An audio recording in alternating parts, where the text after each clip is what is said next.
Hi guys, video game viewer here with a review of Batman Arkham City.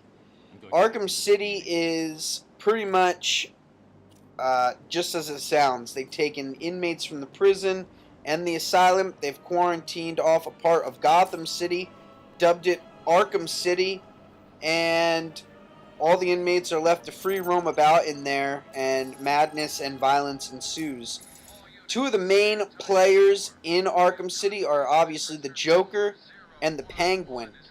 And the Joker isn't in the best of shape after his last run-in with the Bat. So the Penguin sees this as his opportunity to take over, put the Joker down for good, and be the top dog. So during the game, there's sort of a turf war going on.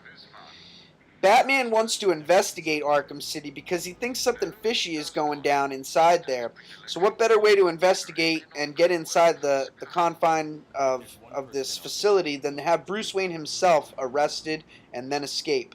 While he's arrested, he runs into Hugo Strange, who tells him about Protocol 10, which will commence in 10 hours. Batman escapes and has to figure out what this Protocol 10 exactly is going to be.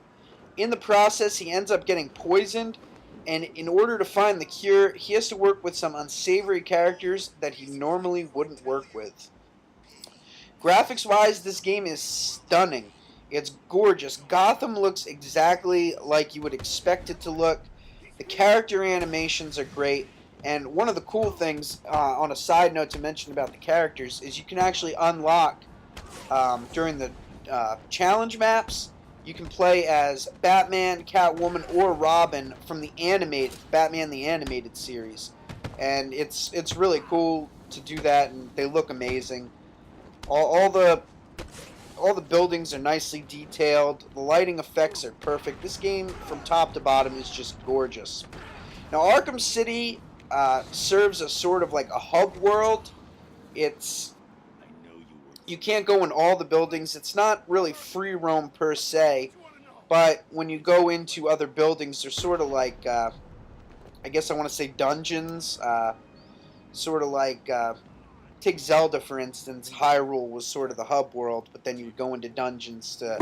So that's sort of what this is. You go into buildings, and the majority of your time is spent within the confines of these buildings, and then obviously to get from place to place, you're going to be in Gotham City. Riddler, he makes a return. There's over 400 riddles this time to solve. Some are meant for Catwoman, some are meant for Batman. But in order to 100% this game, you got to find all 400, which is just insane. Gameplay-wise, if you've played Arkham Asylum, you're going to feel right at home with this. The counterattacks make a return, where when you see the lightning bolts above their heads, you hit the button at the proper time, and Batman will instantly stop what he's doing to do a counter maneuver on the enemy behind him. And fighting just feels as badass as ever from the first game. So, no problems there. Batman, I did notice in Arkham Asylum, Batman did seem to move a little stiff. And I haven't really seen that they fixed that at all, which isn't a huge problem. But he does still move a little stiff.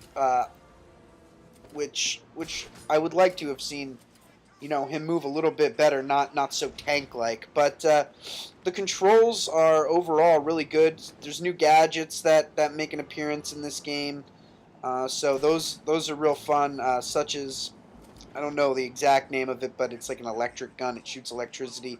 It can stun enemies. It can open up doors if you shoot it at generators, get the generator started, that sort of thing. So a lot of cool gadgets in this game, a lot of new toys to play around with.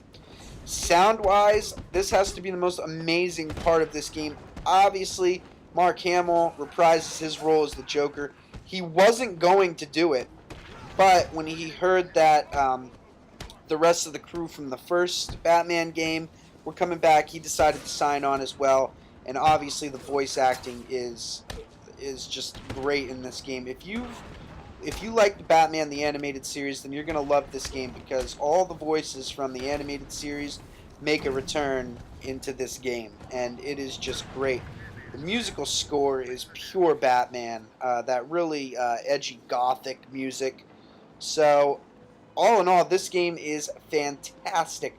There is no multiplayer, but there are obviously leaderboards for the challenge maps, So if you're a leaderboard whore and you like to chase those numbers, then you're going to feel right at home playing the challenge maps.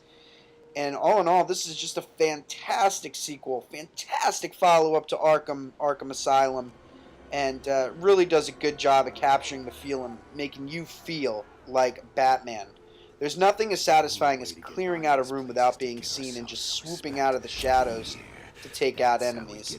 This game is perfect from top to bottom, no problem. I'm giving Batman Arkham City a 10 out of 10. This has been the Video Game Viewer, guys. Thanks for watching, and don't forget to rate, comment, subscribe, and check me out on Facebook. Link will be below, guys. Peace.